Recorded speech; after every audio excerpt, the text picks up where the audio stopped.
Du brauchst mehr Mut, als du Angst hast. Du musst nicht erstmal okay werden und heilen, bevor du überhaupt rausgehst, sondern der Weg selbst, dass du rausgehst, ist der heilsame. Voll. Ja, auch wenn du Angst hast. Geh raus und mach einfach Sachen. Je mehr du praktisch tust, umso besser wird's dir gehen. Was will ich denn tatsächlich? Das ist immer wieder eine Frage, die sich dann stellt. Wenn du selbst bist, dann kannst du auch deinen eigenen Impulsen vertrauen. Du bist viel lebendiger. Wenn ich in der Selbstbeobachtung bin und mich selbst zu einem Objekt der Planung mache, dann verliere ich den Zugang zu meinem Wohlbefinden, das ich immer wieder herstellen muss eigentlich in der Welt. Und da liegt das Problem. Die Leute werden ja immer isolierter letztlich. Das Gefühl für die Welt geht verloren. Mindseed mit Leon Heimann. Oliver Ruppel ist Heilpraktiker, Therapeut und Autor und jemand, der seit über 35 Jahren mit Menschen arbeitet, aber psychische Probleme nicht nur beim Einzelnen sucht. Er stellt eine deutlich größere Frage. Was, wenn nicht nur wir selbst ein Problem haben, sondern auch die Kultur, in der wir leben? Oliver spricht von einer narzisstischen Kultur, in der wir uns permanent beobachten, darstellen und Geschichten über uns selbst erzählen. Und er geht sogar noch einen Schritt weiter. Viele Dinge, die wir heute für völlig normal halten, wie Kinder erziehen, wie Institutionen unser Leben strukturieren oder wie viel Autonomie wir abgeben, hält er für alles andere als selbstverständlich. Genau deshalb wollte ich mit Oliver sprechen, weil mich die Frage interessiert, wie viel von dem, was wir für unsere eigene Persönlichkeit halten, ist eigentlich durch unsere Gesellschaft geprägt? Und was macht das mit unserer psychischen Gesundheit? Wir sprechen darüber, wie ein stabiles Ich entsteht, warum Selbstermächtigung für Oliver ein zentraler Schlüssel psychischer Gesundheit ist und weshalb echte Beziehung vielleicht wichtiger ist als jede Botschaft zur Selbstoptimierung. Und wenn dir Gespräche wie dies hier gefallen, dann würde ich mich wirklich sehr darüber freuen, wenn du den Podcast einmal kostenlos auf YouTube oder Spotify abonnieren würdest. Damit unterstützt du den Kanal und sorgst dafür, dass wir weiterhin solche Gespräche führen können. Ich wünsche dir viele spannende Erkenntnisse bei dieser Folge im Mindseed Podcast, deinem Ort für mentale Gesundheit und persönliche Entwicklung. Oliver, du sagst, wir leben in einer narzisstischen Kultur. Einer Kultur, in der wir uns permanent selbst beobachten, darstellen und Geschichten über uns erzählen. Was macht diese Art zu leben mit unserer Psyche und warum bezeichnest du sie sogar als Kultur der Lüge? Ja, das ist sehr spannend. Also ich fange immer bei einer Geschichte an, warum mich das überhaupt interessiert hat, herausfinden zu wollen, was ist mit dieser Art von Kultur, in der ich aufgewachsen bin, los. Und das beginnt bei mir bei einem Erlebnis im Kindergarten mit meiner Mutter. Und zwar bei der, ich weiß nicht, wie nennt man das beim Kindergarten, beim ersten Tag. Ich sollte da jetzt hingehen, ne? Also wie in der Grundschule, die Einschulung sozusagen. Ja. Meine Mutter war eine nette Frau, die habe ich immer so wahrgenommen als auch sehr zugewandt zu mir. An dem Tag wollte ich nicht in diesen Kindergarten gehen. Es wäre auch tatsächlich nicht wirklich nötig gewesen, weil ich bin in einem Umfeld aufgewachsen. Da waren meine Großeltern waren im Haus daneben an, meine Cousins, 3 an der Zahl, mit denen bin ich aufgewachsen dort. Also das war ein Umfeld, das nicht hergegeben hätte, dass ich da unbedingt hätte hingehen müssen. Und insofern habe ich die Notwendigkeit auch nicht dann gesehen und dann wurde ich da aber hingezerrt von meiner Mutter. Aber wirklich eingefangen und hingezerrt und ich war eigentlich schockiert. Also na gut, das können jetzt viele Leute sagen, ja, aber das ist ja auch normal, der Junge muss in den Kindergarten. Ne? Aber auf der anderen Seite, mich hat das als Kind schockiert. Das weiß ich auch immer noch. Ne? Das erinnere ich so. Und irgendwann, als ich so im Alter von, ich glaube 22 war, da bin ich ausgewandert nach Irland und war nicht mehr... Es war nicht mehr nötig, dass ich unbedingt arbeiten musste.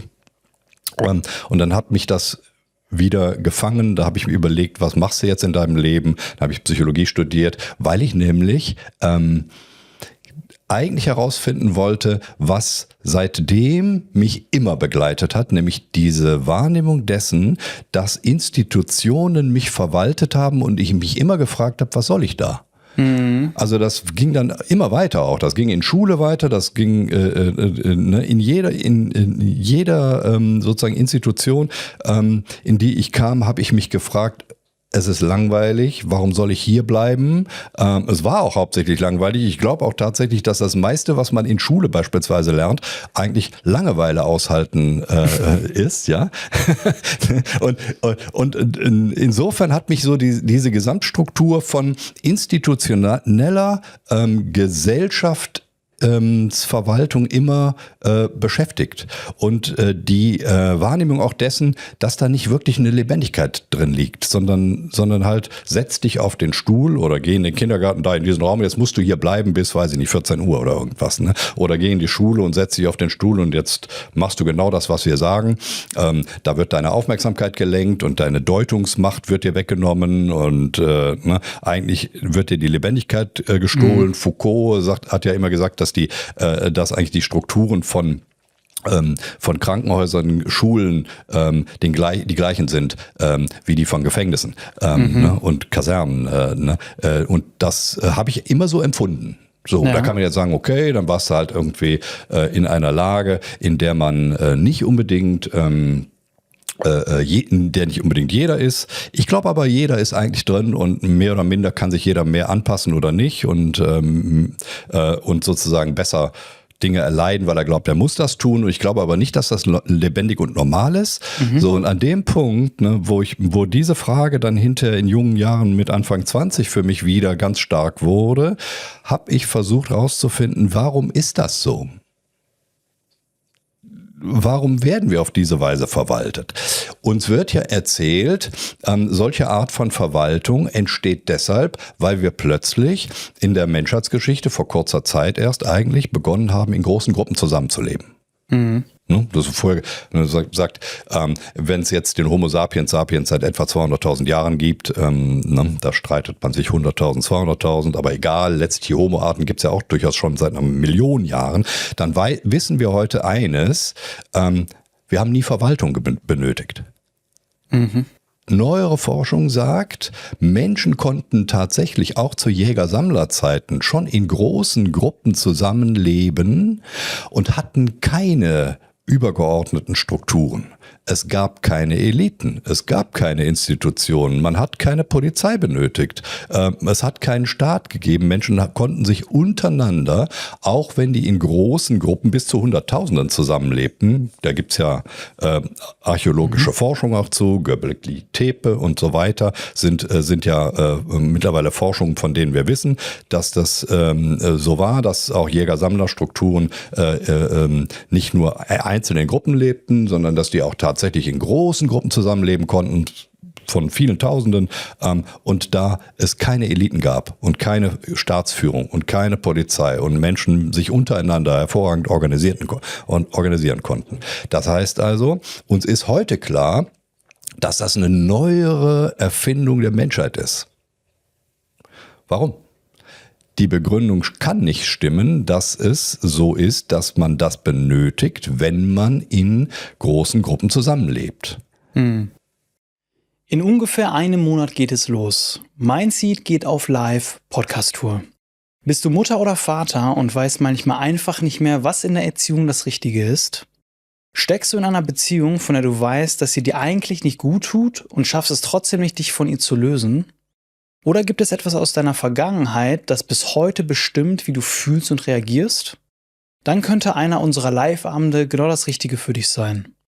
Los geht's am 19. September in Berlin, wo ich mit Dr. Britta Papay über Narzissmus und ungesunde Beziehungen spreche. Direkt einen Tag später geht es in Hamburg mit Dr. Jan-Uwe Rogge weiter, rund um Erziehung, Grenzen und die Herausforderungen im Familienalltag.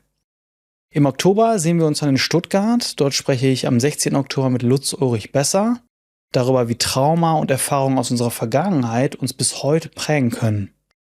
Den Abschluss macht am 17. Oktober Verena König in Düsseldorf und dieser Abend ist tatsächlich schon komplett ausverkauft. Das Besondere an diesen Abenden, du sitzt nicht einfach nur da und hörst zu. Du kannst deine eigene Geschichte und die Frage mitbringen, die dich vielleicht schon seit Monaten oder Jahren beschäftigt, und sie einem Experten stellen, der sich seit vielen Jahren genau mit deinem Thema beschäftigt. Mein Wunsch ist, dass du danach mit einer neuen Perspektive oder mit ganz konkreten Ideen nach Hause gehst, die dir in deinem eigenen Leben weiterhelfen. Für Berlin, Hamburg und Stuttgart gibt es aktuell noch Tickets. Alle Termine und den Link zu den Tickets findest du unter dem Video in den Shownotes. Ich freue mich riesig darauf, euch endlich persönlich kennenzulernen. Das ist nicht mehr haltbar heute. Und genau das habe ich eigentlich immer gefühlt, weißt du? Und dann bin ich an diesen Punkt gekommen, eben immer klarer rausgefunden zu haben, dass das andere, und zwar psychologische Motive hat, die man ziemlich gut erklären kann, die dazu führen, dass wir so als Einzelne unsere Autonomie, aber auch unsere Kooperationsfähigkeit verlieren. Weil letztlich verlieren wir ja irgendwie die Kooperationsfähigkeit untereinander miteinander, wenn wir meinen, wir müssen Strukturen haben, die uns sagen, was wir tun und lassen sollen. Ne? Das heißt also, ja. Leon und Oliver können sich nicht mehr gut miteinander aufeinander verlassen und nicht mehr gut miteinander kooperieren an dem Punkt, wo die sagen, naja, da gibt es ja jemanden da drüber und der sagt uns ja genau, was wir tun und lassen sollen. Ja. Ne? Also der Bürger sind am besten da zugänglich, wo man sagt, nimm die Steuerbehörde, ne? Ist eine Institution, warum zahle ich denen Geld? Dann könnte man auf der anderen Seite sagen, ja, weil nämlich dadurch wir unsere Gemeinschaft finanzieren. Das hat aber Aspekte, wo jeder auch versteht, das ist irgendwie seltsam. Ne? Also wir zahlen extrem viel Geld für total viel Quatsch, den wir eigentlich oft gar nicht wollen in der Bevölkerung, sondern irgendwelche Leute. Gibt es ja Forschung zu. Es gibt, Chomsky hat immer darauf hingewiesen, dass Menschen mit einem Einkommen, das erst so bei Eliten beginnt, politischen Einfluss haben und alles, was darunter zu finden ist, bis hin zu Geringverdienern überhaupt gar keinen politischen Einfluss mehr nehmen können. Das heißt, wir finanzieren etwas, was überhaupt nicht unseren Interessen hauptsächlich entspricht. Zumindest nicht der Gesamtbevölkerung. Und das ist eine komische Sache. So, daran habe ich im Grunde jahrzehntelang eigentlich geforscht. Ne? Mich interessiert an dem Punkt immer das Psychologische. Wie sind diese Strukturen? Wie kommt es überhaupt dazu, dass wir Oliver und Leon dazu kriegen, dass die beide sagen, na, wir können das nicht gemeinsam organisieren, sondern wir brauchen jemand anderen. Ja, und das ist ja eine total spannende initiale Frage, finde ich. Jetzt bin ich ja schon seit 35 Jahren in einer Praxis für Psychotherapie unterwegs und da interessiert mich dann eben auch immer, oder wie kommt es bei dem Einzelnen zu diesen psychomentalen Problemen, mit denen die in die Praxis kommen. Und was ich da gefunden habe, ist letztlich, dass das genau an diesem Punkt hängt, wo der Einzelne nicht lernt, ein autonomes und kooperatives Wesen sein zu können, wo ihm genau das weggenommen wird, weil in unserer Kultur, in dem, was wir Erziehung nennen, die Erfahrungsräume immer geschlossen werden. Ein Kind in unserer Kultur darf hauptsächlich erstmal grundsätzlich nichts, könnte man fast sagen. Ich habe in meinen Seminarunterlagen irgendwo, das habe ich mal irgendwann im Internet gefunden, von einem unbekannten Autor, das Tagebuch eines 2-jährigen Mädchens.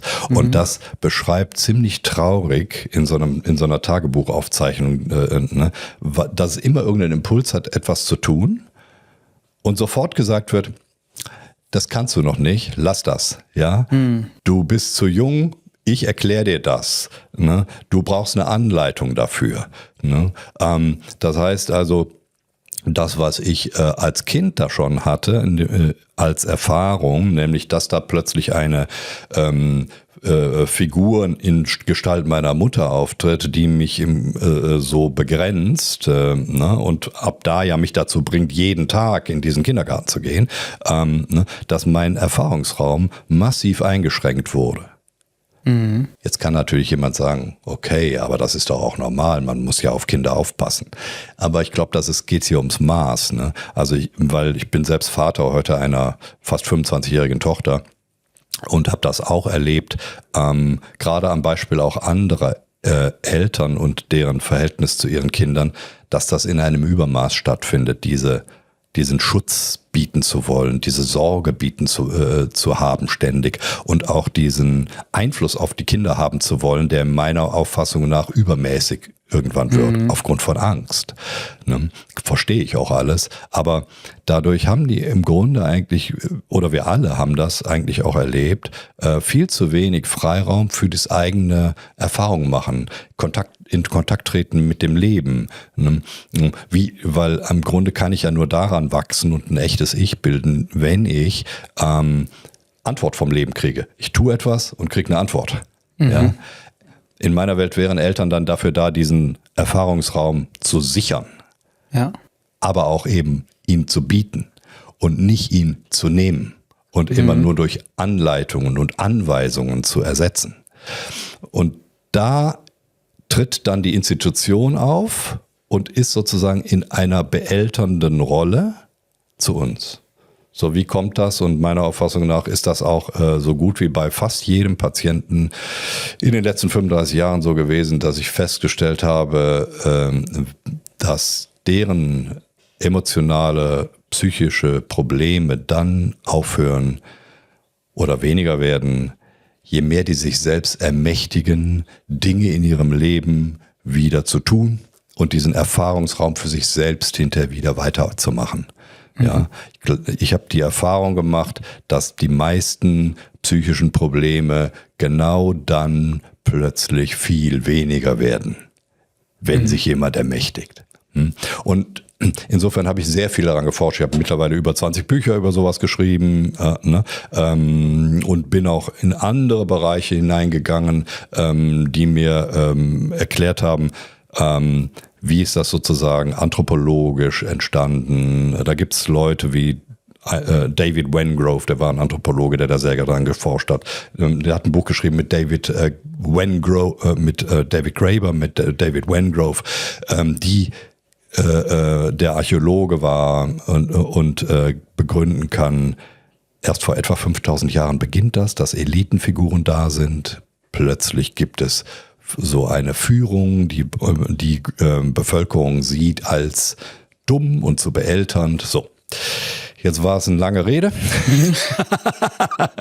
Aber du merkst, auch nach 35 Jahren in dem Thema bin ich immer noch sehr begeistert und kann da lange drüber reden. Ne? Aber ich wollte damit eigentlich nur ausführen, das ist total spannend und es ist letztlich in unserer Menschheitsgeschichte etwas total Neues, obwohl es uns ständig erzählt wird als, das ist doch normal. Ja. Und so normal ist das überhaupt nicht. Es ist nicht normal, dass es Eliten gibt. Es ist nicht normal, dass es Institutionen gibt. Es ist nicht normal, dass es übrigens eigentlich auch Kriege gibt. Auch ganz spannend.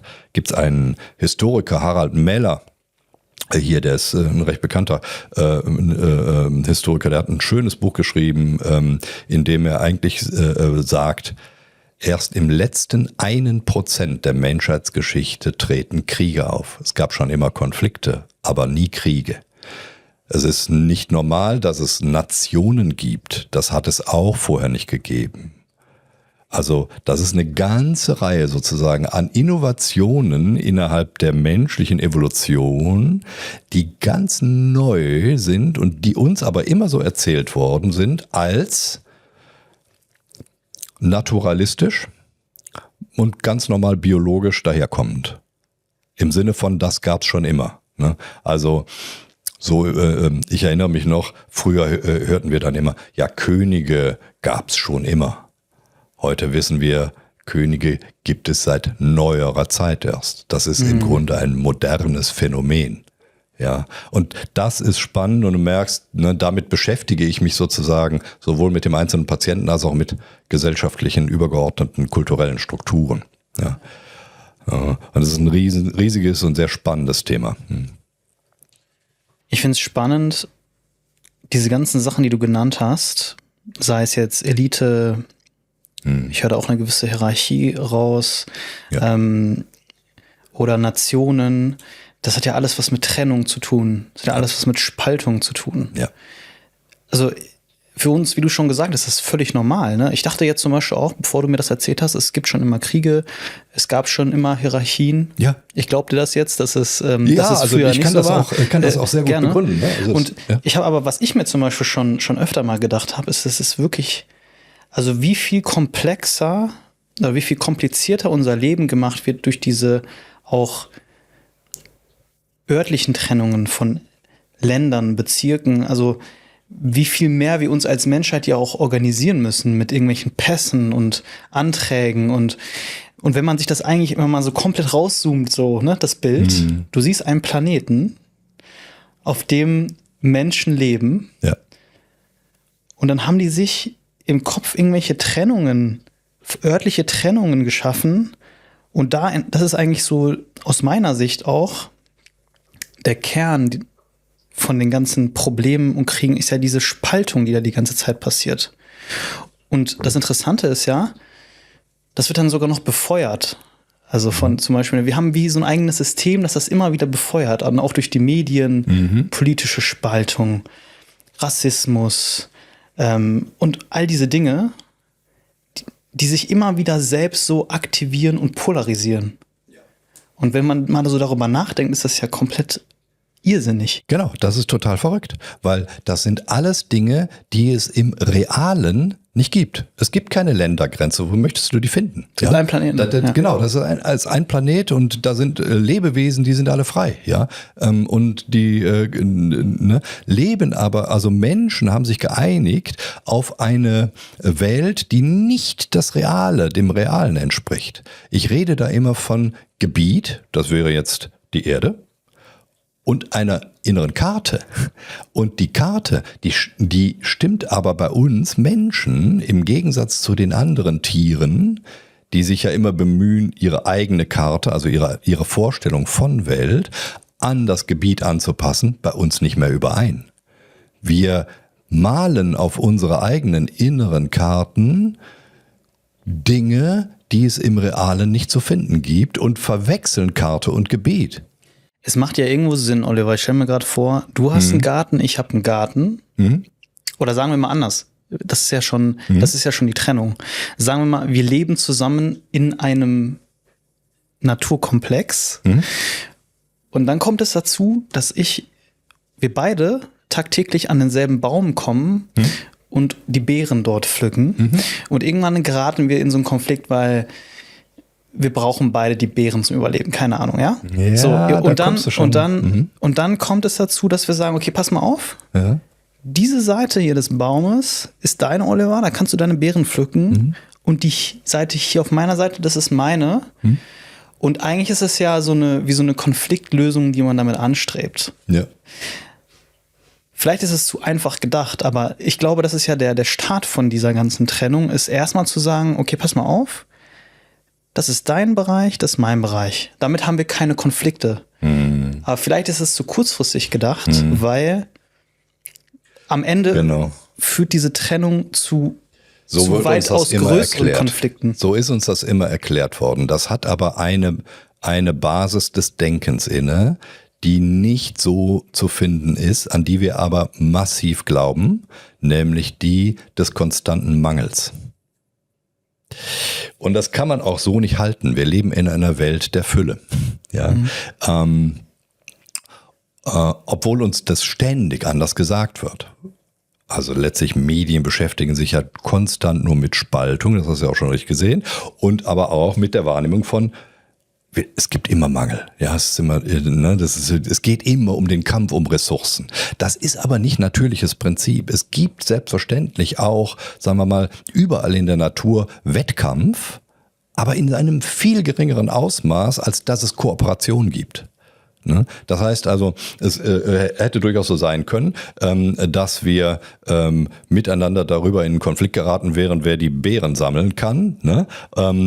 Aber andererseits haben wir in früheren Zusammenhängen gar nicht so gelebt, dass Ressourcen im Mangel waren. Und das lag auch daran, weil wir viel flexibler waren und eigentlich mit den Ressourcen gezogen sind. Deshalb beginnt das unser Problem scheinbar im Neolithikum, in der Jungsteinzeit, wo Menschen plötzlich sesshaft geworden sind, was die im Grunde 1 Million Jahre nicht waren.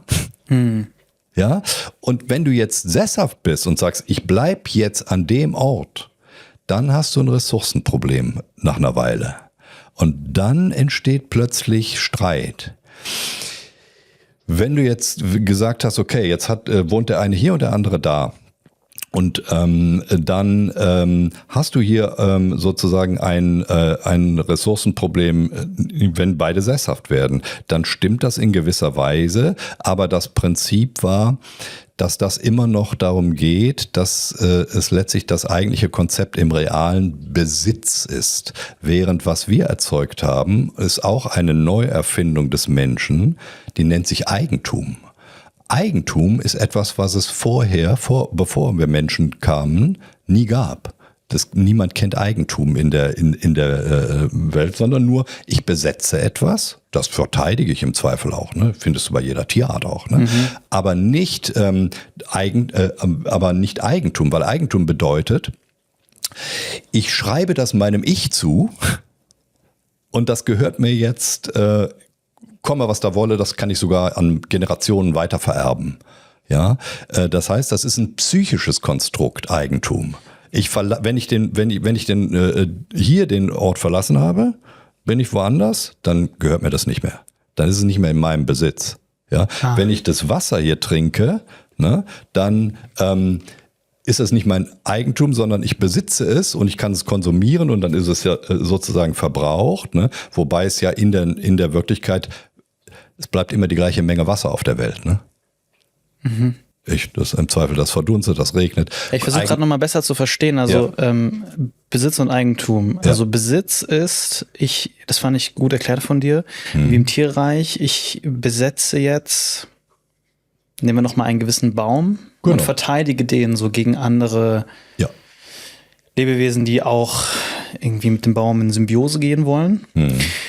Und Eigentum heißt eigentlich genau dasselbe, nur dass es ortsunabhängig ist. Das heißt, ich kann auch sagen, ich besetze jetzt einen Baum hier 30 Meter weiter und 50 Meter weiter auch nochmal. Genau. Und wenn ich sterbe, dann kriegt ihr der Oliver. Ja. Das ist so ein bisschen... Genau. Also das heißt, ich könnte jetzt herangehen und sagen, ich bin hier Elite und mir gehört nicht nur der Baum, sondern mir gehört der Wald und der Wald und der Wald und der Wald und wer jetzt was dagegen sagt, der kriegt ein Problem. Und das ist unnatürlich, weil es die natürlichen ökologischen Grenzen überschreitet. Also dann kann der Oliver auch sagen, ja, mir gehört auch ein Haus in Dubai und in der Bretagne und ja, aber da bin ich überhaupt gar nicht und es ist auch eine völlig unökologische Vorgehensweise, das zu sagen. Ich sage dann im Grunde, dass dieses Haus in Dubai und dieses Haus in der Bretagne sozusagen meinem Ich als Modell, das ist ja etwas, was auf der Karte stattfindet, zugesprochen wird. Und damit überschreitet es die Grenze des Realen. Und da könnte man sagen, da wird der Mensch massiv unökologisch, weil jetzt kommen Elitenfiguren, die sagen plötzlich, mir gehört so viel wie die Ökonomie von 2 Ländern. Ja? Und lass uns noch mal rausstellen, was ist das Problem von diesem Eigentum? Dadurch dehne ich letztlich auf der Karte mein Ich aus auf etwas, also das Modell meiner Selbst. Ich unterscheide zwischen dem Ich, das wäre auf der Karte. Das ist das Modell, das ich von mir selbst habe, in meiner Vorstellung. Und dann wäre das Selbst im Grunde, ich bin der Organismus. Mein Organismus ist ja begrenzt durch die Haut. Also das heißt, der ist nicht ausgedehnt, ne? Der ist nicht bis Dubai ausgedehnt und inkludiert ein Haus. Ja. Aber insofern verstehst du, so eine Elitenfigur, nimm mal Warren Buffett oder so, ne? Ich glaube immer noch drittreichster Mann der Welt. Bei dem ist es ja so, der wäre ja in diesem Sinne sozusagen fast der dickste Mann der Welt. Ist das erstrebenswert? Ne? Und da merkst du auch, wie unökologisch das letztlich ist. Wenn Warren Buffett sagt, mir gehört, weiß ich nicht, 20% von Coca-Cola und von der Münchner Rück und, ne? Und das bin alles ich hier auf meiner Karte, dann hat er eine ganz komische Karte, die dem Gebiet gar nicht entspricht, weil Warren Buffett ist nur dieser eine Organismus, dieses biologische System, ja, und eben nicht etwas anderes. Weißt du, das Problem dabei ist, wenn ich also auf Eigentum bestehe, dann bin ich jemand, der eigentlich sagt, meine Karte zählt mehr als das Reale.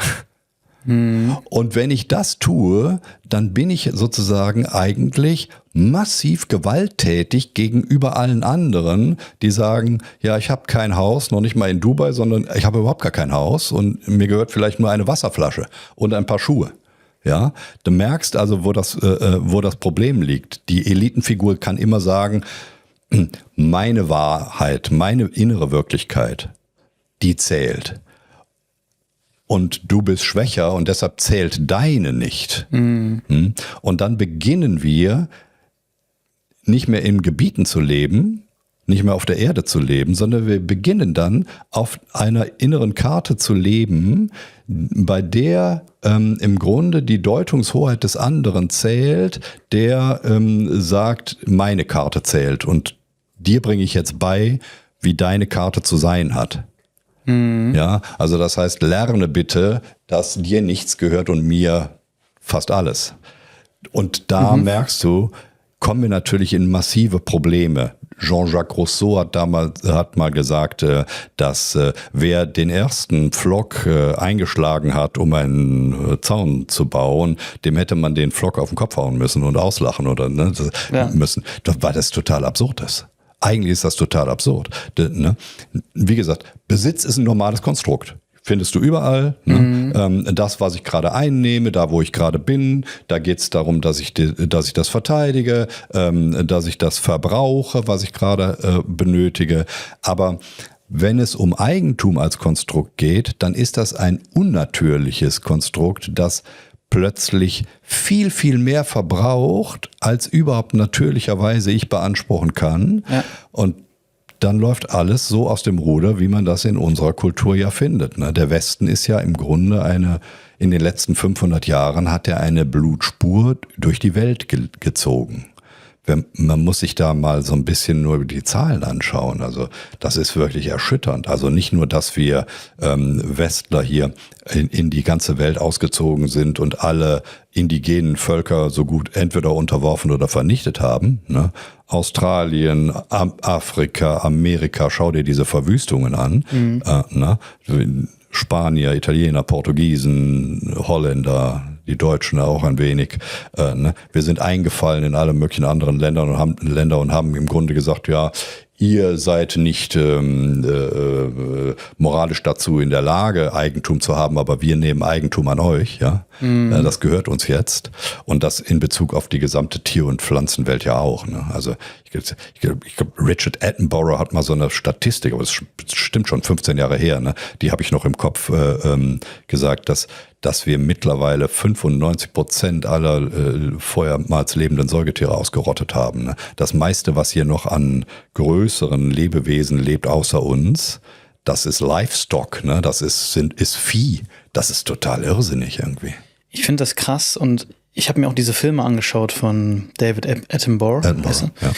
Wunderschön und gleichzeitig löst es in mir so eine Traurigkeit aus, weil es wird auch immer kommuniziert, ne, dass es diese Reichhaltigkeit der Welt und die neigt sich halt dem Ende zu. Und ich hatte letztens auf Instagram so einen ganz interessanten Post gesehen und du kennst doch diese schöne alte Architektur, die wir in verschiedenen Städten sehen, wie zum Beispiel Barcelona, in München teilweise, in Nürnberg, wo ich vorher gelebt habe, haben die viel wieder restauriert und aufgebaut.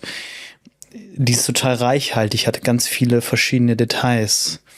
Guck dir mal so ein modernes Gebäude an. Die sehen alle gleich aus. Alle flach, Verglasung vielleicht, alle in weiß, grau, schwarz, keine Ahnung.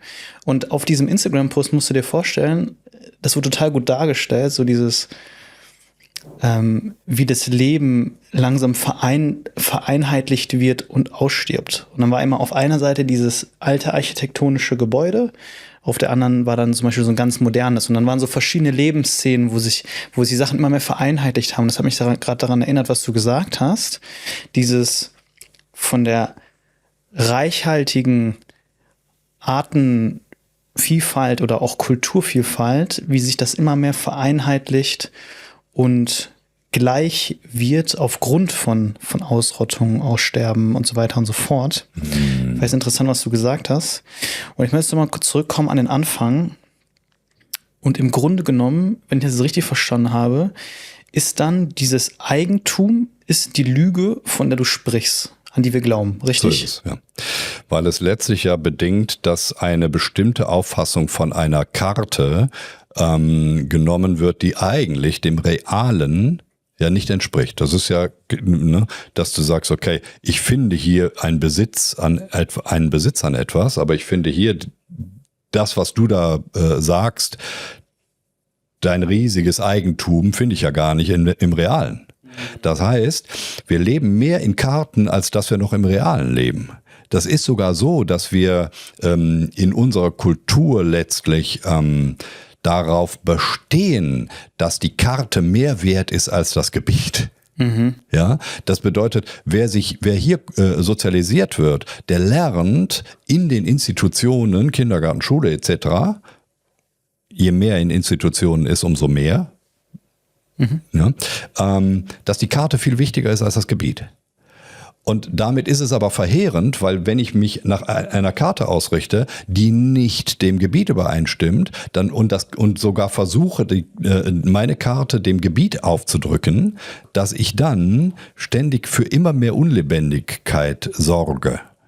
Und das macht letztlich den modernen Menschen so gefährlich. Wird deshalb zum massiv unökologischen Wesen, weil der eigentlich nur noch in, sagen wir mal, relativ wahnhaften Zusammenhängen auf Karten lebt und die Realität gar nicht mehr sieht. Das finden wir ja endlos. Also seit vielen Jahrzehnten beschreiben wir das. Das Hinrichten des Amazonas-Regenwaldes zum Beispiel, nimm sowas. Ne? Da denkt man ja auch eigentlich, man guckt da hin und denkt, wie kommen wir überhaupt dazu, das alles abholzen zu wollen? Was soll das? Ja, das ist ja total irrsinnig eigentlich. Ne? Und es ist auch irrsinnig. Es ist auch ein Wahn, mit dem wir versuchen eigentlich sozusagen auf einer Karte zu leben, statt im Gebiet. Und je mehr ich versuche, auf einer Karte zu leben, weil eine Karte ist ja eigentlich immer ein sehr reduziertes Gebiet. In meine Vorstellung muss ja alles sehr reduzieren. Lebendigkeit des Realen ist ja hochkomplex. Ja, hier gibt's ja endlos viele Informationen. Ja? Geh mal in den Wald, was ist da los? Ja, das kannst du gar nicht erfassen an Informationen, was da alles ist. Das heißt, meine Vorstellung versucht ja immer, alles so stark zu reduzieren, damit ich mich in einer inneren Vorstellung als Karte auch zurechtfinden kann. Will ich aber jetzt auf einer Karte leben, muss ich und will, dass die Karte stimmt und ich nicht im Realen sozusagen lebe, sondern auf der Karte, dann muss ich auch das Reale so massiv reduzieren. Insofern verlieren wir immer mehr an Lebendigkeit, das hast du in der Architektur ja beschrieben, ne? Dass dieser Übergang in der Architektur Anfang des 20. Jahrhunderts mit Bauhaus und so weiter dafür gesorgt hat, dass wir im Grunde so viel Lebendigkeit gar nicht mehr aushalten wollten und alle Fassaden erstmal bereinigt haben und nur noch in Schuhkartons hinterher gelebt haben. Ne? Schau dir mal den Übergang vom Jugendstil an, der plötzlich dann ins Bauhaus führt. Ne? Das ist totaler Wahnsinn. Selbst mein Großvater, da wo ich aufgewachsen war, dem gehörten 2 Häuser da, ne, der hat damals, als ich jung war, die ganzen Fassaden vom Stuck befreit. Ne? Das muss schön sauber sein. Ne? Aber das ist das genau. Je mehr ich auf Karte lebe, umso mehr stört mich Informationen in Realem. Ich will die loswerden. Ganz kurz, wenn du unsere Arbeit direkt unterstützen möchtest, kannst du dazu beitragen, dass wir bei Sponsorings unabhängiger entscheiden können. Den Link dazu findest du in den Shownotes. Zurück zur Folge.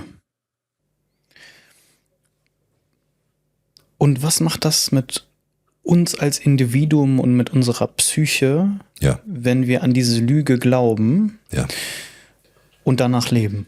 Jetzt kommen wir genau zu dem Problem, warum entstehen dann psychische Störungen? Je mehr ich auf Karte lebe und je weniger ich es aushalte, im Realen zu sein, umso mehr Probleme bekomme ich eigentlich mit dem Realen selbst. Das wird immer beängstigender, weil das Reale macht ja ganz viele Dinge, die ich nicht überschauen kann. Das bedeutet, je mehr ich versuche in Karte zu leben, umso mehr Angst habe ich vor dem Realen, vor dem Gebiet. Und je mehr Angst ich vor dem Gebiet habe, umso mehr verziehe ich mich auf die Karte. Und genau das scheint die Entwicklung gewesen zu sein, die sich in den letzten 500 Jahren immer weiter gesteigert hat bei uns, dass wir deshalb versuchen, dass wir weil wir immer mehr Angst vor lebendigen Prozessen haben, immer mehr in Karte zu leben und zu sagen, Menschen erzeugen, und das nennen wir dann Kulturleistung, einen eigenen Bereich, den sie selbst kreieren, abseits von Natur. Ja, je mehr wir das aber machen, umso mehr psychische Störungen haben wir gleichzeitig, weil wir ja selbst Natur sind. Das heißt, wenn ich mich behandle, als sei ich eine Maschine, dann stimmt das ja nicht überein mit mir. Das heißt, ich bin ja im Realen tatsächlich ein biologisches System, ein lebendiger Organismus. Wenn ich den aber behandle, als sei der in einer sehr reduzierten Form nur unterwegs, also zweidimensional, dann kriege ich ja Probleme mit mir selbst. Ich bekomme auch Angst vor mir selbst. Und schau mal, wie die Angststörungen zugenommen haben. Das ist Irrsinn. Ja, man kann ja fast hier jedem eine Art von, auch wenn es laviert ist, Angststörung diagnostizieren.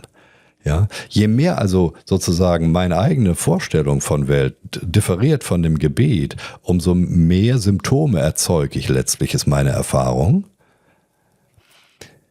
die mich darauf hinweisen, dass da etwas nicht stimmt, dass ich im Grunde falsch reagiere. Kannst du es mal an einem konkreten Beispiel erläutern? Ja. Wenn du jetzt versuchst, dein Leben zu planen, dann wirst du scheitern. Das ist eine alte Erkenntnis, nicht wahr? Man kann Leben nicht planen, weil wir nicht hell sehen können. Selbst wenn wir Vergangenheit uns vorstellen, ist Vergangenheit immer ein Konstrukt. Wir können auch uns an Vergangenheit ja tatsächlich nicht wirklich erinnern. Versuchen wir das aber, dann nehmen wir Gegenwart nicht mehr wahr. Dann erfüllt man nicht mehr seine eigentlichen Bedürfnisse, die man hat, sondern man erschafft auf der Karte Ziele, Wünsche, von denen man den Eindruck hat, wenn ich jetzt mich hier selbst auf der Karte beobachte und ich sage, da ist jetzt der Oliver, dann wäre der Oliver doch bestimmt glücklich, wenn er in einem Haus wohnt, eine Familie hat, vielleicht eine Yacht hat, reich ist, prominent ist und so weiter. Ne?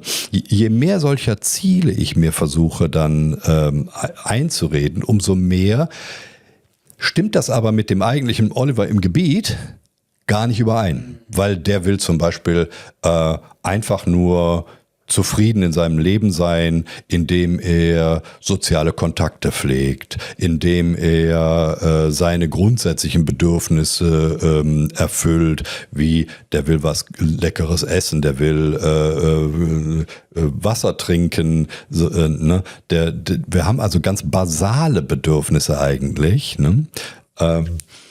Die wir dann aber nicht erfüllen, wenn wir solche übergeordneten Ziele meinen, erfüllen zu müssen. Ja. Also wenn ich versuche, der reichste Mann der Welt zu werden, also der dickste Mann sozusagen der Welt zu werden, dann erfülle ich ja eigentlich gar nicht die Bedürfnisse, die ich wirklich als Wesen habe. Weil du dann die ganze Zeit damit beschäftigt bist, dick zu werden, ja, im bildlichen Sinne. Und das widerspricht dann aber den basalen Bedürfnissen. Ja, genau. Ne? Also das eigentliche Wesen, das im Gebiet lebt, das steht sozusagen eigentlich im Schrank, während ich auf dem Weg bin, irgendein Ziel zu erreichen, in 10 Jahren besonders reich zu sein oder prominent. Ja. Das bedeutet also, ich lebe dann eigentlich mein gegenwärtiges Leben überhaupt gar nicht, fühle mich immer trauriger, weil ich das nicht tue und denke aber, umso mehr ich auf dem Weg bin, diese ganzen Ziele zu erreichen, dann werde ich irgendwann aber ankommen und glücklich sein. Nur, wir haben längst gelernt, das funktioniert gar nicht. Insofern sage ich oft, die Menschen, die ich gesehen habe in der Praxis, die eben berühmt waren, reich waren, also die ganzen prominenten und reichen Leute, sind meiner Auffassung nach immer die traurigsten von allen gewesen, weil die haben dann solche Ziele erreicht, aber sie sind trotzdem nicht angekommen. Die haben eigentlich die ganze Zeit gekämpft und stellen dann fest, dass sie wirklich im Realen gar nicht leben können. Hast du solche Menschen kennengelernt? Ja. Ich hab auch Patienten aus Elitenfamilien, die schon seit Jahrhunderten bis Jahrtausenden Milliardäre sind. Und was hast du da mitbekommen, konkret?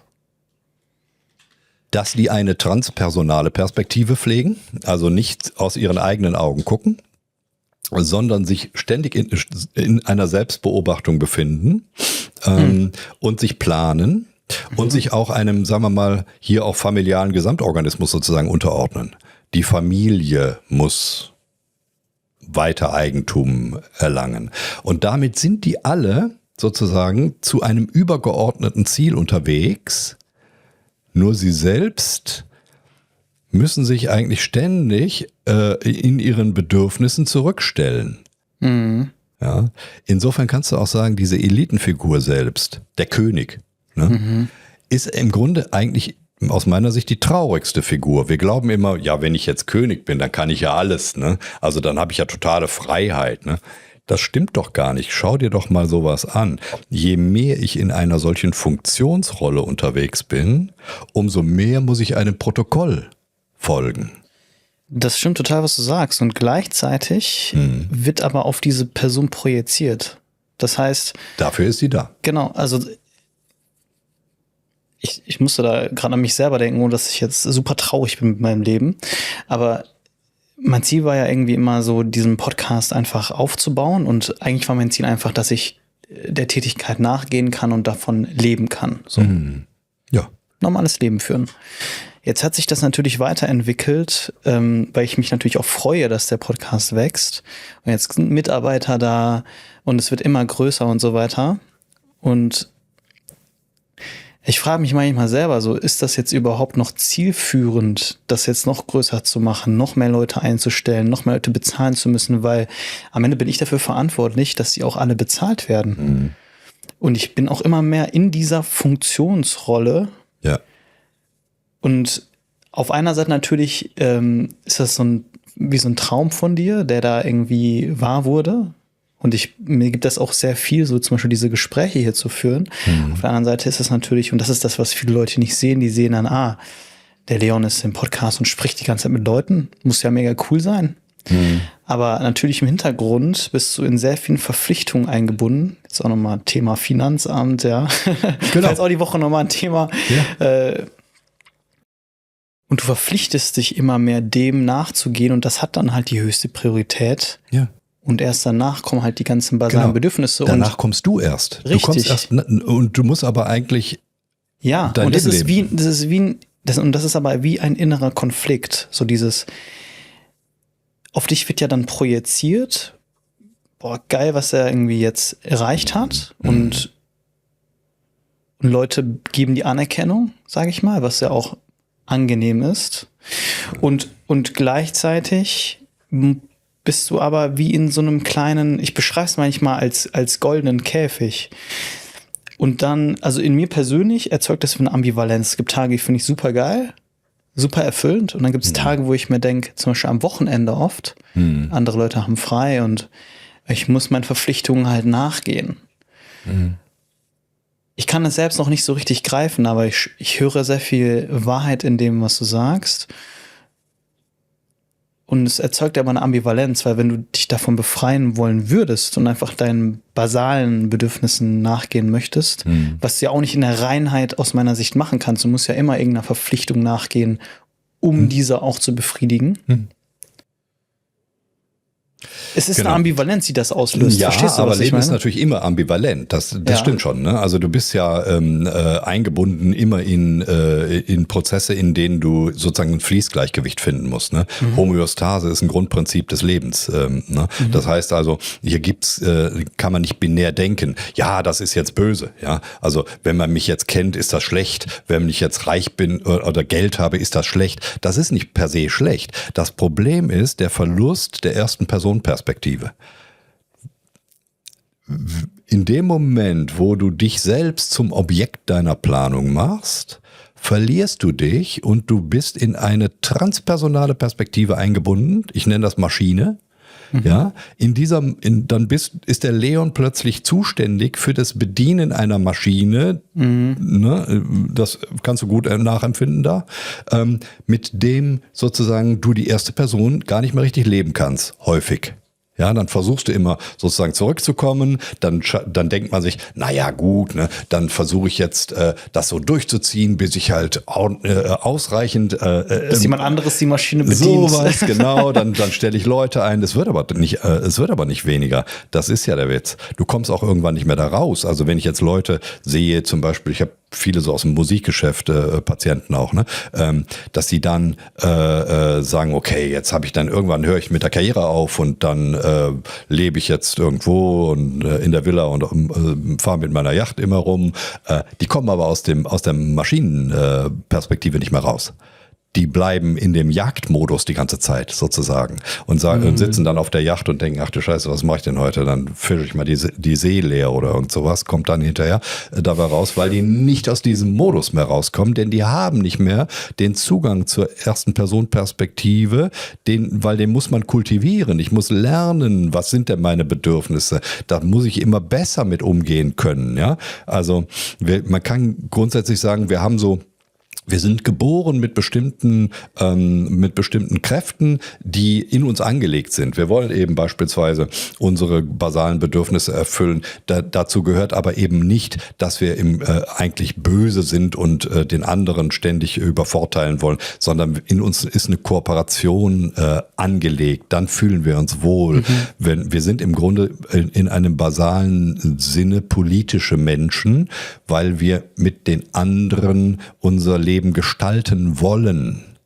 Wenn ich das tue, dann fühle ich mich wohl. Ne? Wenn ich eine Institution habe, also politischer Mensch heißt ja sonst gerne mal Parteienpolitik, dann fühle ich mich nicht wohl, weil dann gestalte ich nicht mein Leben. Ne? Also wenn du dieses eigene Gestalten deines Lebens immer mehr verlierst, weil du eine Maschinenlogik bedienst, dann verlierst du aber auch dein Wohlbefinden. Und dann bist du immer auf der Suche nach dem Wohlbefinden und dann sagst du irgendwann, na gut, dann muss der Leon jetzt besonders diesen Podcast immer größer machen und eine immer größere Maschine bauen daraus, bis er irgendwann mal sagen kann, dann verkaufe ich die Maschine und dann bin ich mit 40 auf Koh Samui. Die Frage ist, Oliver, die ich mir stelle, aus meiner Sicht, in unserer Gesellschaft, entweder ich bediene meine eigene Maschine, was ist die Alternative? Oder du bedienst die Maschine vor jemand anderem. Deshalb ist das nicht so leicht in unserer Kultur. Genau. Du hast ja gar keine andere Wahl. Du musst ja in irgendeiner Form du kannst ja nicht einfach, also klar, ne, du kannst einfach Bürgergeld beziehen, du kannst, aber du bist ja eigentlich schon darauf angewiesen, also die Maschine steht ja für ein System. Du bist du bist darauf angewiesen, Teil eines Systems zu sein, das dein Leben irgendwie monetär sozusagen bereichert, damit du davon leben kannst. Ja. Und damit du wiederum deine basalen Bedürfnisse befriedigen kannst. Ja, genau. Die Frage ist hier aber nicht System oder nicht System, sondern System ist eine Sache aus dem Gebiet. Die Frage ist, verliere ich meine Perspektive und versuche nur noch auf der Karte eine Maschine zu bedienen? Also das ist die Frage, ob erste Person Perspektive läuft oder transpersonale Perspektive. Beobachte ich mich selbst?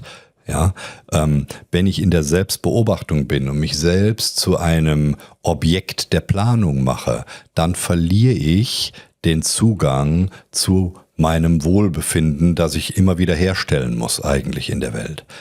Und da liegt das Problem. Ich bin also immer Teil des Systems und es ist auch völlig natürlich, Jäger-Sammler-Kulturen waren viel mehr eingebunden und viel kooperativer, als wir das überhaupt noch können, weil so viel Fragmentierung stattgefunden hat, weil so viel narzisstisches Teile und Herrsche auf uns immer wirkt. Die Leute werden ja immer isolierter letztlich und fühlen sich auch, weil sie, wenn du auf der Karte eigentlich hauptsächlich meinst zu existieren, immer einsamer. Das Gefühl für die Welt geht verloren, weißt du? Also, dass ich Teil von allem bin, dass ich einfach nicht mehr, man könnte sagen, dass ich mehr gelebt werde, als ich tatsächlich selbst leben muss. Ich werde eigentlich gelebt. Das ist ja eine Sache, die im Gebiet stattfindet. Hier werde ich mehr gelebt, als dass ich selbst aktiv lebe. Auf der Karte bin ich der sich selbst ständig als Ich-AG bedienen muss, weißt du, als neoliberale Ich-AG agieren muss und alles planen muss. Und ich bin für alles zuständig. Dann bin ich aber eigentlich...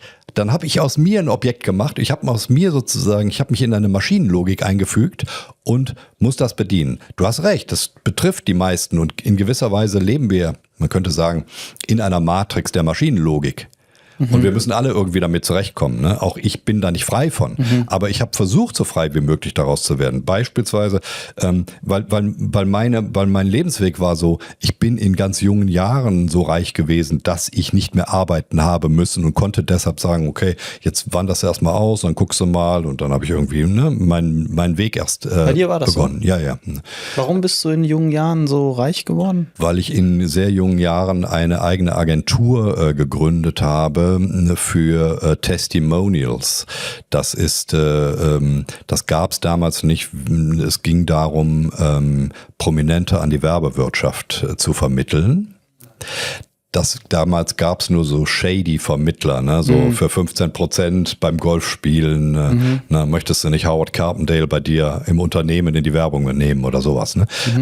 Und ich war der Erste, der das sozusagen wirklich als Agentur aufgebaut hat mit vernünftigen Analysen und diese Agentur, die lief so gut, dass ich die dann hinterher an ein großes Werbenetzwerk verkauft habe und dann erstmal raus war.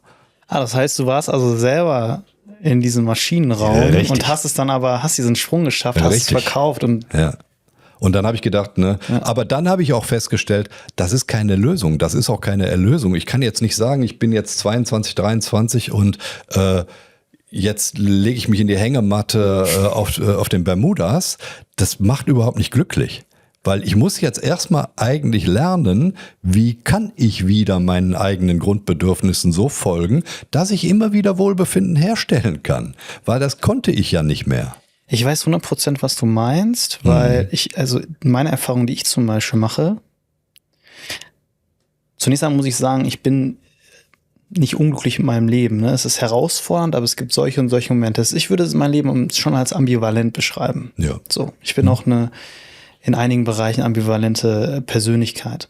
Aber das, was ich erfahre, und das ist, glaube ich, das, wovon du gerade sprichst, ist, und vielleicht einige Zuhörerinnen können sich damit identifizieren, ich gehe in den Urlaub und ich kann den Urlaub nicht genießen.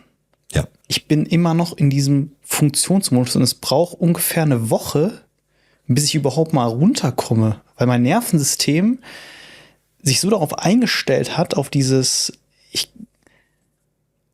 Erreichen und Wachstum und Perfektionieren und dass es wie schon so inhärent ist. Ja, das meine ich. Du hast die transpersonale Perspektive so geübt, dass das Umschalten in die erste Person Singular gar nicht mehr richtig funktioniert.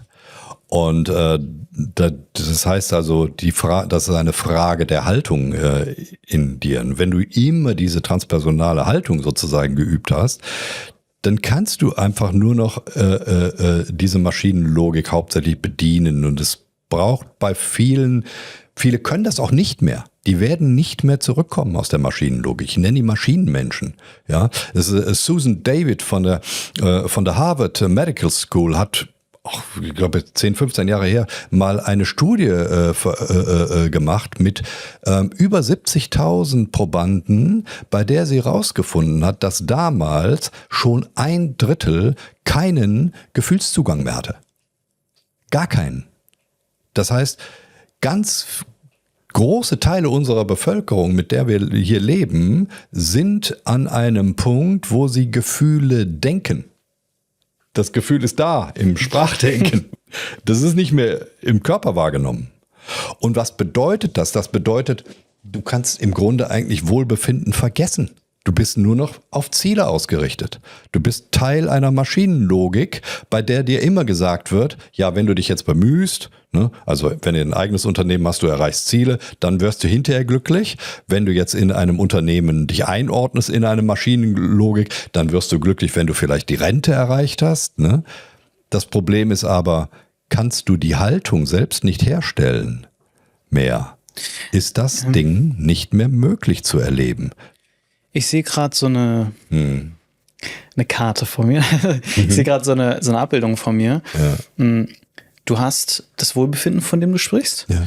Und dann hast du einmal du nennst es Maschinenlogik. Ich sage jetzt einfach mal die Logik, die hier vorne im Kopf passiert. Und dann hast du die Gefühle so.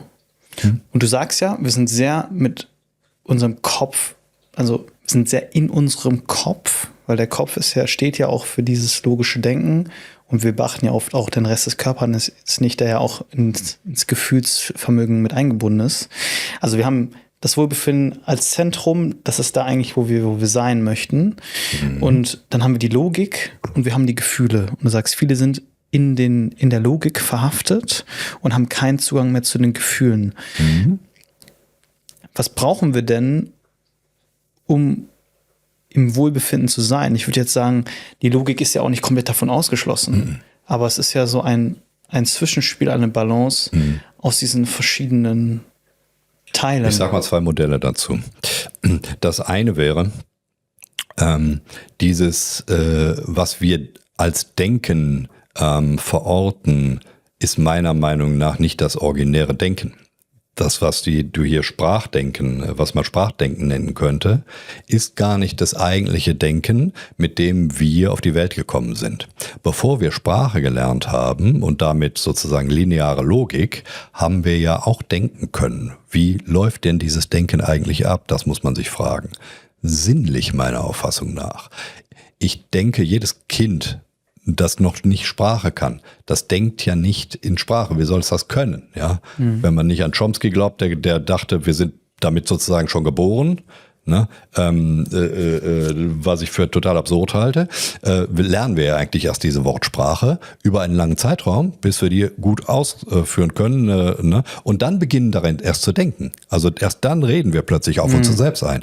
Das heißt, diese inneren Denkprozesse, die passieren sinnlich, in Bildern, in Gefühlen, ne, mit allen 5 Sinnen. Karte wird letztlich erstellt durch Sinnlichkeit. Ich nehme etwas im Gebiet wahr und baue es auf der Karte sinnlich nach. Dann habe ich Bilder davon, dann habe ich Gefühle dazu. Alle Sinne, ne, werden bedient. Unser Gehirn funktioniert ja auch so. Wenn ich jetzt sage Orange, Leon, dann rufst du gerade innerlich eine Orange auf. Ja? Und wie machst du das? Aus unterschiedlichen Hirnarealen werden die Informationen gerade zusammengesammelt oder sind schon zusammengesammelt worden, sodass du ein Bild von einer Orange gerade vor Augen haben kannst. Du kannst den Geschmack, den Geruch, das Gefühl beim Orange essen und so weiter. Alles kannst du sozusagen in dir gerade zusammensammeln. Und das ging innerhalb von einer Millisekunde, wurde aber zusammengesetzt. Das ist ein konstruktivistischer Prozess. Ne? Und das ist meiner Auffassung nach das eigentliche Denken, bis hinterher Sprachdenken dominant wird, was wir erst im Verlauf der Sozialisierung gelernt haben. So, und das heißt also, dieses Sprachdenken ist auch in gewisser Weise ein Problem, weil es sind die Gedanken der anderen. Es sind gar nicht meine eigenen. Und wenn ich jetzt mich selbst verwechsle, ich sei dort und ich sei nicht der ganze Organismus, dann kriege ich das Problem einer transpersonalen Perspektive. Dann versuche ich mit dem Sprachdenken ständig mich zum Objekt zu machen, einer Planung, die aber nicht dazu führt, dass ich mich erfüllt fühle. Was heißt transpersonale Perspektive? Vielleicht zu dem Modell. Wenn wir Angst haben, dann schalten wir um in eine Dissoziation als Schutzmechanismus. Das heißt, was wir in der Fantasie können, ist, wenn wir gerade etwas Schlimmes erleben, nehmen wir mal an, wir haben einen Autounfall, dann werden wir einen Schutzmechanismus in uns auslösen, mit dem wir den Eindruck haben, auf der Karte, wir seien nicht wir selbst. Das heißt, ich sehe plötzlich den Oliver in dem Auto sitzen.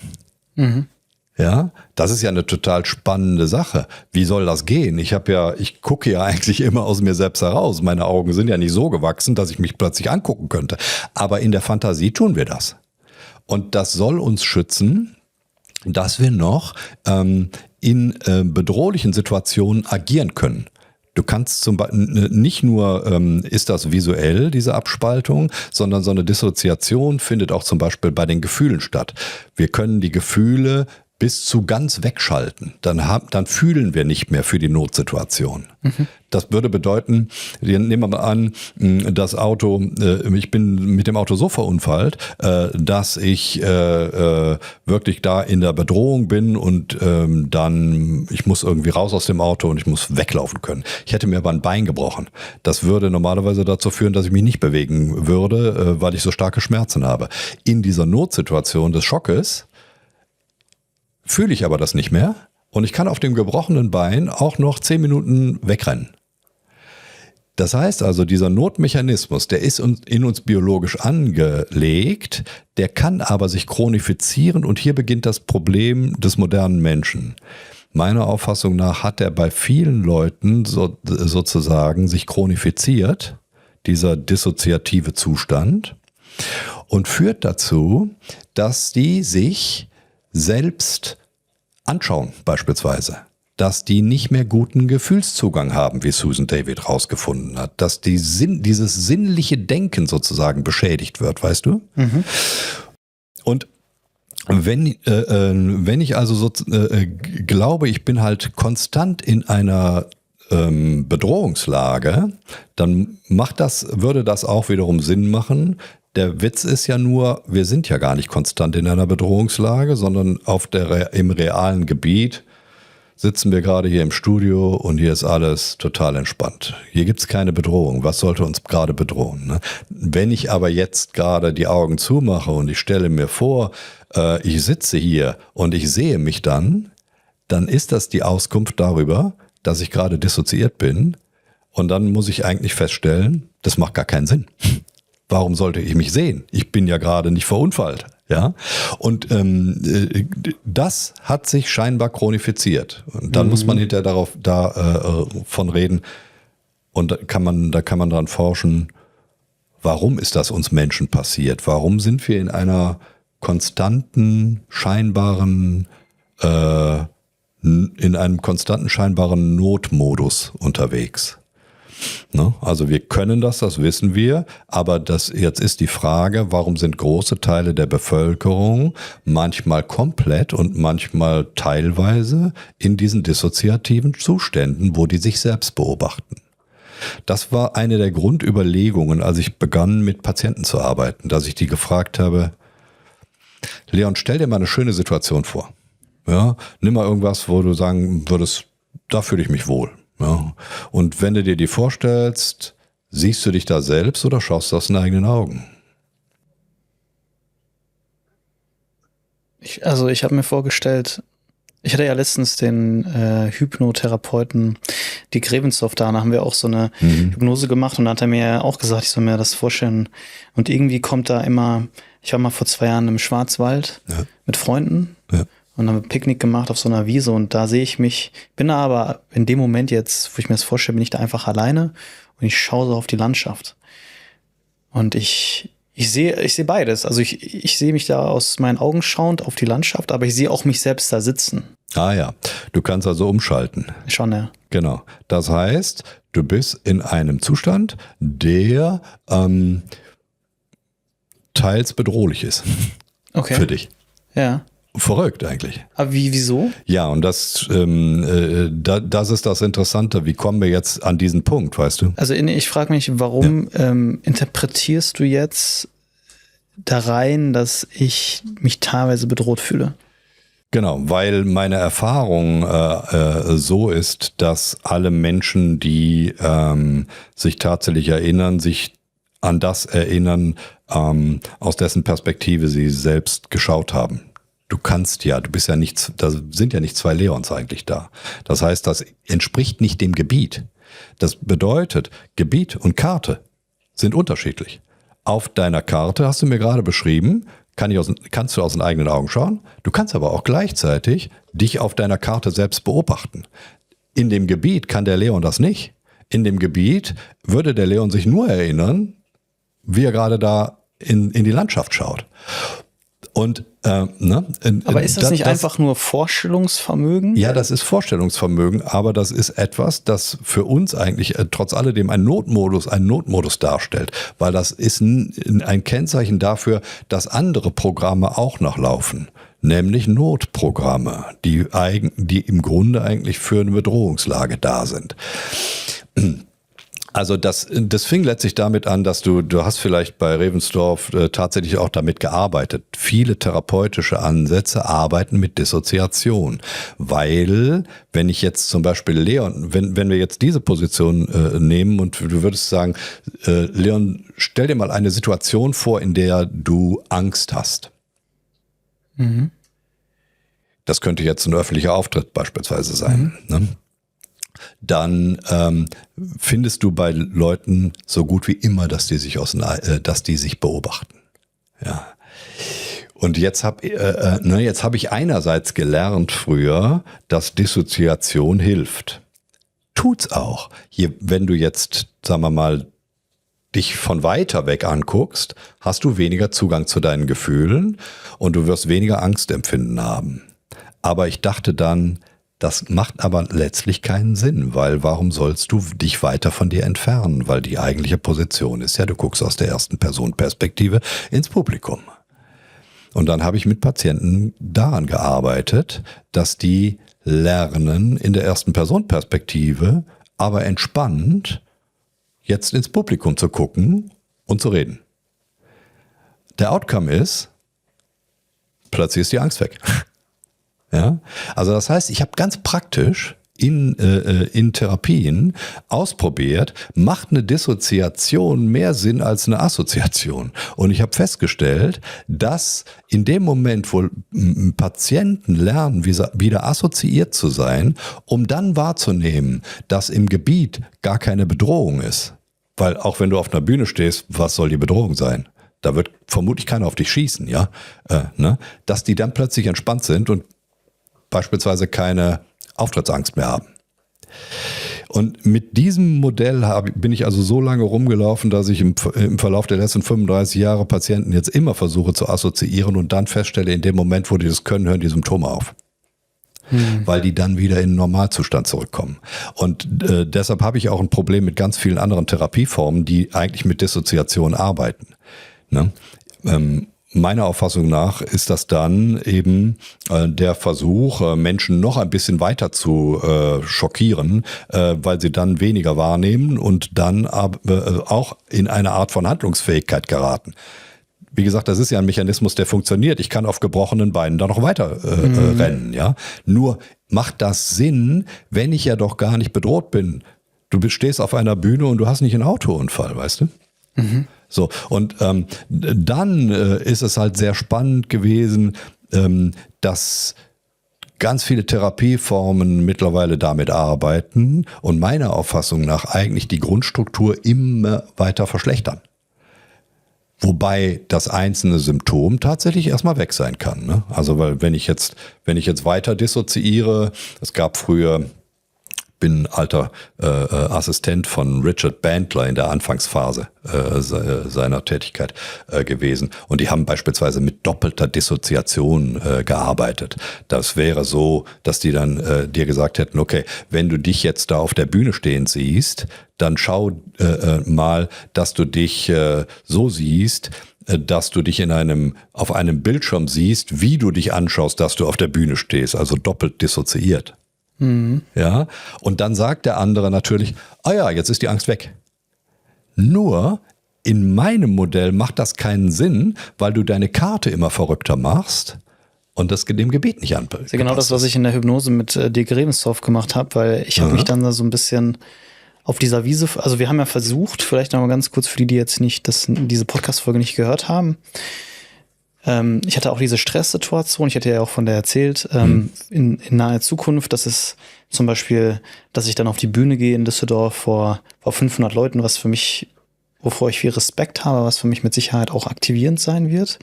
Und dann haben wir das sozusagen verbunden mit dieser sich gut anfühlenden Situation, wo ich auf dieser Wiese bin, die ich dir gerade beschrieben habe. Und dann hat er auch gesagt, stell dir vor, das ist jetzt komisch, aber da kommt ein Bildschirm jetzt und du siehst dich auf der Bühne. Doppelte Dissoziation. Und das ist eigentlich das, wovon du jetzt gerade sprichst. Ja, exakt. Und genau das ist, was ich therapeutisch falsch finde. Ja. Weil ich kann einen solchen Notmodus natürlich noch mehr verstärken und es wird auch dazu führen, dass du dann nicht so viel Angst hast, aber in der Situation dann, ne? Da sagst du, okay, es hat funktioniert. Ne? Das Problem ist nur, wenn du jetzt noch mehr Dissoziation lernst, dann läufst du immer dissoziierter durch deine Welt und das führt eben dazu, dass du den eigenen Bezug zu dir selbst immer weiter verlierst. Du kannst also ein Symptom meiner Auffassung nach verschieben dadurch, aber die Grundstruktur bleibt ja problematisch. Die Grundstruktur ist ja, dass Leon eigentlich zu viel Dissoziation hat in sich und zu wenig er selbst ist. Und wenn er zu wenig er selbst ist, dann kann er halt ganz oft einfach gar kein eigenes Wohlbefinden für sich mehr erzeugen, weil er ja den Bezug zu sich da gar nicht hat. Weißt du, wenn ich von mir entfernt bin, weil ich mich von da hinten angucke, ne, wie soll ich dann wissen, wie ist das Gefühl dafür, was ich wirklich brauche? Das heißt, jetzt, wenn wir nochmal von dieser Situation ausgehen und die Zuhörerinnen haben vielleicht andere Situationen, ne? Die haben eine Stresssituation und dann haben sie zum Beispiel eine Situation, wo sie sich wohlfühlen. Vielleicht fängt dein Ansatz auch schon vorher an. Also gehen wir mal davon aus, ja. Ich möchte, du hast es vorhin so genannt, wieder in den Normalzustand kommen. Ich möchte mich da regulieren. Ich möchte weniger dissoziieren. Was wäre denn aus deiner Sicht der Weg? Dass du erst einmal die erste Person-Perspektive wieder stabil bedienen kannst. Denn wenn die Dissoziation ja der Ausnahmezustand ist, dann bedeutet das ja, dass ich fast immer in meinem Leben in einer ersten Person-Perspektive durch die Welt laufe und das würde dann für meinen Organismus bedeuten, ich bin im Normalzustand. Ich bin nicht bedroht, es ist gerade friedlich, es ist ruhig, es ist normal, alltäglich. Und genau das muss ich auch einfach wieder lernen. Das heißt, ich lasse Patienten dieses Assoziieren üben. Das kann beginnen bei dem im Schwarzwald, ja, bei der Erinnerung vom Schwarzwald, dass ich dann erstmal einfach mit dir übe, was ist das für ein Gefühl, wenn du jetzt da wirklich aus der ersten Personenperspektive in die Landschaft schaust, ne? Wie fühlt sich das an? Kannst du dann die erste Personenperspektive halten, wenn du da langläufst? Ne? Und dann würde ich das als grundsätzliche Haltung mit dir so üben, dass du das mitnehmen kannst. Dass du am Ende eben auch in Düsseldorf auf der Bühne vor 500 Leuten mit der gleichen Entspannung stehen kannst und du selbst bist. Weil wenn du selbst bist, dann kannst du auch eben deinen eigenen Impulsen vertrauen. Du bist viel lebendiger. Wenn du aber dissoziiert bist auf der Bühne da, dann kannst du nur einer Maschinenlogik vertrauen und bist also sozusagen in einem Programmmodus unterwegs. Dann kannst du was abspulen, aber wirklich lebendig und gegenwärtig bist du dann nicht. Ja, merkst du den Unterschied? Und wenn ich das jetzt in Bezug auf einzelne Situationen mit einem Patienten mache, weil der jetzt sagt, ich habe da hier eine Phobie oder dort, ne, wie gesagt, dann funktioniert Dissoziation. Aber das grundsätzliche Problem wird verstärkt. Das bedeutet, in ganz vielen anderen Situationen läufst du noch dissoziierter hinterher durch die Welt und sagst eigentlich, ja, was ich wirklich will in meinem Leben, weiß ich eigentlich gar nicht. Ich habe jetzt hier das erreicht, ne? Und jetzt bin ich jetzt, sagen wir mal, prominent und reich durch meinen Podcast geworden. Aber dann kommt so die Frage, Herr Ruppel, wer bin ich denn eigentlich? Ja, ja. Und was will ich denn tatsächlich? Das ist immer wieder eine Frage, die sich dann stellt. Und die kann man nicht beantworten, wenn man nicht in der ersten Person-Perspektive ist. Ich wurde jetzt auch diese Woche, glaube ich, zweimal gefragt. Das ist auch oft so eine Frage von Gästen. Also wenn ich mich mit denen treffe, auch viel vorab im Café, ich gehe ja vorab immer ins Café mit den Gästen, wird immer gefragt, ja Leon, was ist denn eigentlich dein Ziel mit dem Podcast? Und ich sage immer, ich habe tatsächlich kein Ziel, sondern keine Ahnung. Das ist ja auch eine ehrliche Antwort. Du bist kein Hellseher. Was soll das? Und ja, aber du wirst immer wieder darauf hingewiesen durch diese Frage, du solltest eigentlich ein Ziel haben. Ich weiß, genau. Und aus meiner Perspektive, und da würde mich jetzt auch mal deine interessieren, und das ist auch die Perspektive von einigen anderen Experten, die hier im Podcast waren, dieses Zielmodell ist veraltet. Also es ist, du musst nicht unbedingt ein Ziel haben, um etwas zu kreieren. Du brauchst ein Ziel, wenn du meinst, dass du dich in eine Maschinenlogik einfügen musst. Aber eine Maschinenlogik bedeutet auch immer, man hat Angst vorm Gebiet. Das heißt, eigentlich, das ist übrigens eine Erkenntnis von Jean-Paul Sartre schon in den 50er Jahren gewesen, bürgerliche Kultur, also das, was wir hier Kultur dann nennen, basiert auf Misstrauen. Misstrauen ist aber kein Prinzip, um glücklich mit Wohlbefinden im Leben zu stehen. Ich muss grundsätzlich der Welt vertrauen können, ja. Und genau an Misstrauen kann ich in dem Moment, wo ich etwas sozusagen in einer Mustererkennung wahrnehme, was mir Misstrauen gibt, ne? Aber Misstrauen darf nicht die grundsätzliche Haltung in meinem Leben sein. Das heißt, ich brauche eigentlich Vertrauen für eine normale Welt und genau das ist der Punkt, um den es da geht. Ich muss in der ersten Personenperspektive durch meine Welt laufen können und grundsätzlich durch eine Welt, der ich in der Basis vertraue, dann kann ich mich wohlfühlen. Und wenn ich das aber andersrum mache, dann erzeuge ich letztlich eine ständige Angststörung. Diese ständige Angststörung, die perpetuiert sich. Und genau so kommen wir dazu, dass wenn ich eigentlich immer durch deine Welt laufe, vor der ich potenziell ganz viel Angst habe, dass ich dann immer in diesem dissoziierten Zustand chronisch bin. Und da schließt sich der Kreis. Also ich glaube, als wir geboren worden sind wir auf gutmeinende Eltern gestoßen, die aber eine chronische Angststörung hatten. Und das scheint sich seit ein paar tausend Jahren schon zu ziehen. Und insofern uns im Grunde eine Welt eröffnet haben, vor der sie und wir hinterher auch potenziell viel zu viel Angst haben. Was dazu führt, dass wir in solche Ausnahmezustände, mehr oder minder, das ist eine Typsache, ne, hineinkommen, die dann uns in eine, und das war die ursprüngliche Frage, transpersonale Perspektive hineinbringen, die dazu führt, dass wir eigentlich unser eigenes Leben gegenwärtig gar nicht mehr führen und meinen, wir müssen dann irgendwelche Ziele erreichen, die aber am Ende sich als für uns gar nicht erfüllend anfühlen.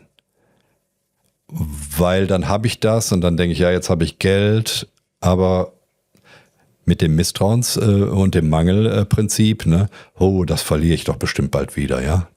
Ich glaube, selbst ein Warren Buffett, über den wir ja eben geredet haben, ist in diesem ständigen Mangelmodell unterwegs und ist deshalb einer der dicksten Männer der Welt sozusagen geworden, weil er eigentlich den Eindruck hat, dass er ja nichts hat.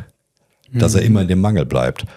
Warren Buffett beispielsweise, so viel ich über den weiß, lebt immer noch in dem Haus, das er sich, als er die erste Million verdient hatte, gekauft hat. Das ist ein Reihenhaus. Der trägt Anzüge 30 Jahre. Der macht sich über seine Milliardärskollegen ständig lustig, weil er sagt, wie viel Geld die ausgeben. Ich habe ein kleines Büro und mache alles von dort. Da könnte man sagen, na ja, gut, der ist bescheiden trotz alledem. Aber ich glaube, das ist ein Angstmodell. Weißt du? Ne? Also du hast das sozusagen jetzt nominell erreicht, aber auf der Karte. Und ich meine, Geld ist ja auch etwas, das es nur auf Karten gibt. Ne? Und am Ende des Tages weißt du, das ist aber alles flüchtig, ne? Weil eigentlich ist das nur Illusion. Ja. Und deshalb ist das Modell mit den Zielen auch totaler Quatsch. Also klar kann man Ziele haben, ne? Aber die meisten Ziele sind relativ einfach. Ich habe Durst, ja, und das war jetzt ein Ziel und das habe ich jetzt erreicht. Aber solche langfristigen Ziele, die machen uns auch sehr unlebendig, weil unflexibel, ne? So in 10 Jahren soll ich es erreicht haben. Weißt du, dann mache ich mich zu so einer Cruise Missile und krieg vom Leben gar nichts mehr mit. Es ist ein zweischneidiges Schwert, glaube ich. Also Ziele, ich glaube, einigen Menschen hilft es schon, auf ein Ziel hinzuarbeiten, weil das gibt dir eine, ja, es ist jetzt kein richtiger Nordstern, würde ich sagen, aber es gibt dir eine Richtung so. Und das zweischneidige Schwert besteht aber darin, dass es auch sein kann, dass du dich auf diese Perspektive verhärtest. Ja. zum Beispiel, wenn du sagst, ich habe jetzt ein Ziel in 10 Jahren, wer weiß, was in 10 Jahren ist. So du ist es. entwickelst dich weiter. Es kann sein, dass du auch deine Lebensperspektive änderst, aber wenn du so verhärtet an dem Ziel festhältst, dann gehst du weiter den Weg, obwohl du vielleicht mittlerweile dich ganz anders entwickelt hast. Ja, ganz genau. Und du kannst aber nur dich sozusagen adaptieren in der Gegenwart, wenn du die erste Person-Perspektive überhaupt bedienen kannst. Bleibst du in dieser transpersonalen Perspektive, dann sagst du, in 10 Jahren muss ich da sein und du passt dich ans Gebiet gar nicht mehr an.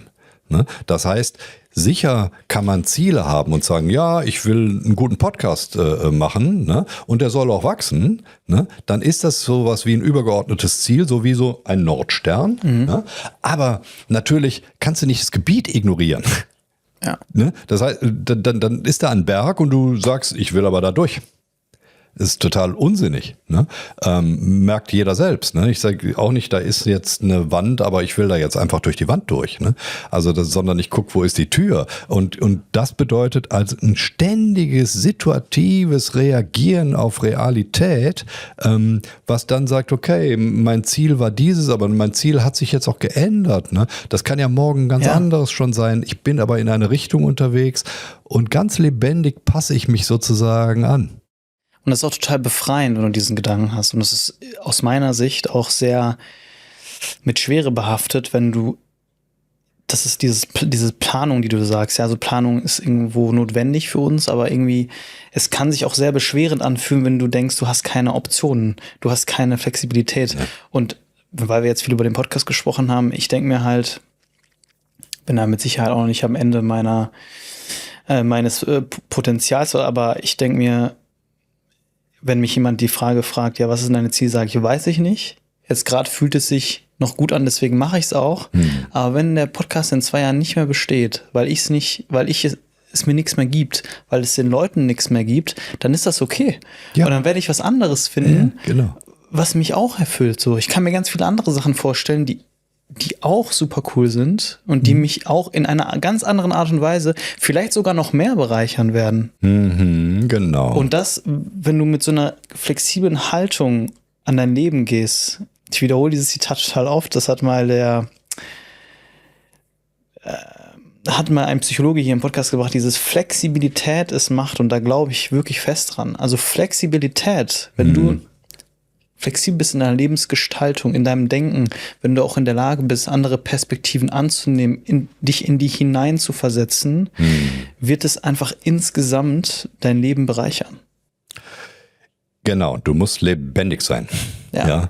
Und lebendige Prozesse reagieren halt ständig. Die sind immer in einem Kommunikationsprozess mit dem Leben selbst. Ich als biologisches System muss auf Umwelt halt ganz flexibel, konstant reagieren können. Ne? Wahrheit ist sozusagen, was mir antwortet. Ja, also wenn ich da gegen die Wand laufe, dann bekomme ich eine Antwort vom Leben, dass da eine Wand ist. Ja, das finde ich sinnlich, nicht wahr? Und wenn ich aber nicht mehr sinnlich bin und sage, ich renne jetzt mein Leben lang immer gegen diese Wand, ne, das stimmt fast nicht einfach, ne? Du hast es schon beschrieben, es ist eigentlich so ein Dialog, den man mit dem Leben führen darf. Ja. Und sonst bestehst du halt darauf, dass du einen Monolog führst. Genau. Und immer nur du, immer nur sprichst. Genau. Und was bist du dann? Bist du einsam? Dann bist du traurig. Ne? Und in dieser Position sind ja große Teile der Bevölkerung mittlerweile einfach. Merkst du, wo im Grunde Depression beginnt eigentlich? Genau an dem Punkt, wo ich einfach nicht mehr ausreichend dem Leben antworte und nicht mehr in Kommunikation bin, weißt du? Und da muss man sich auch lösen von gewissen gesellschaftlichen Anforderungen und Haltungen. Also zum Beispiel, ich habe ja jetzt zuvor in Nürnberg gelebt. Ich habe mich da auch teilweise isoliert gefühlt, weil ich hatte den Podcast auch bei mir zu Hause gemacht. Mein Büro war zu Hause. Alles war zu Hause, weißt du? Ja. Ich bin Single, das heißt, da war auch jetzt nicht noch eine Freundin zu Hause. Das heißt, ich war sehr in der Arbeit relativ isoliert. Jetzt bin ich nach Köln gekommen und ich habe mir gedacht, okay, was fühlt sich denn nicht gut an? Die Isolation fühlt sich nicht gut an. Was habe ich gemacht? Ich bin in einem Gemeinschaftsbüro mit anderen Jungs. Ich bin jetzt auch in eine WG gezogen. Ah, schön. Viele sagen, wieso machst du das so du bist selbstständig und kannst dir auch eine eigene Wohnung leisten. Warum? Ja, darum geht es auch gar nicht. Sondern es ging mir primär darum, ich hatte das Gefühl der Isolation. Ich wollte wieder mehr Gemeinschaft in meinem Leben. Das wird vielleicht jetzt auch nicht immer so sein, das Lebensmodell, das ich jetzt gerade habe.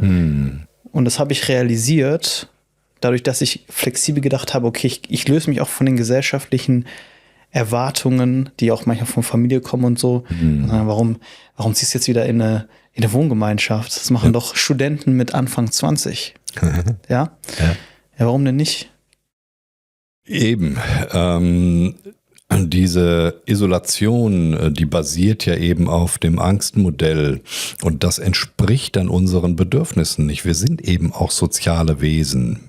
Ne? Selbstverständlich ist das Bedürfnis beim einen anders als beim anderen, aber das gehört zu diesen basalen Bedürfnissen, dass wir mit anderen Leben gestalten wollen. Wir haben immer in Gruppen gelebt. Ne? So heute aber bis jetzt nach Köln gezogen, ne, lebt die Hälfte in Single-Haushalten und die Leute sind isoliert und haben das Gefühl von gar keiner Einbindung und gar keinem Gestaltungspotenzial für das, wo sie leben, weil die eben durch Institutionen gelenkt werden, wo sie sich eigentlich entmachtet fühlen. Ne? Und das ist eigentlich ein ganz schlimmes Gefühl. Und ein Reichtum des Lebens entsteht ja an dem Punkt, wo du das verstehst und auf deine Bedürfnisse wieder reagierst. Das geht nicht darum, in der Villa zu leben. Ne?